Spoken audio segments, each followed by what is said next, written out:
to Crafts in the Park, brought to you virtually from Florence Peterson Park. My name is Jasmine and I am the Summer Program Coordinator at the Whistler Museum.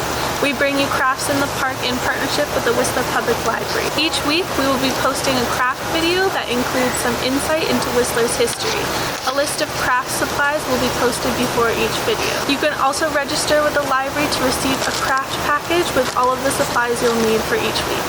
Thank you for joining us today for this week's craft, where we'll be making horses. Before we begin, the Whistler Museum would like to share some history about how horses came to Whistler. Horses were used by the first explorers who journeyed into the valley in 1958 and later used to help clear the way for Whistler's first settlers. They helped build the first lodges in Whistler, such as Rainbow Lodge, in 1914. Horses were used to clear the lands and trails, move timber used to build houses, and also very important in getting from one place to another. It would take 3 days to get from Vancouver to Whistler back then, and 2 of those days were spent hiking. Horses were used to carry the hikers' things. Myrtle Phillip, one of the first settlers in Whistler, said she owed a lot to the animals for their help in building and maintaining Rainbow Lodge. She owned many work horses that helped her, and named all of them Bob. When Rainbow Lodge started gaining more attention and visitors, horses were used for guest activities like midnight horse rides, racetrack races, and gentle rides through the valley trails throughout the summer. During winter, they would tow skiers and skaters across the frozen lake. In the past, horses were very important, from taking the journey to Whistler to helping entertain guests. And though they don't serve the same purposes today, Whistler would not be the same without them. Now let's move on and make our horses. Start by coloring in your horse with any color you'd like. If you are using your own supplies, use a hole punch to make holes for the mane and tail. Next, cut out the horse and glue down the googly eyes.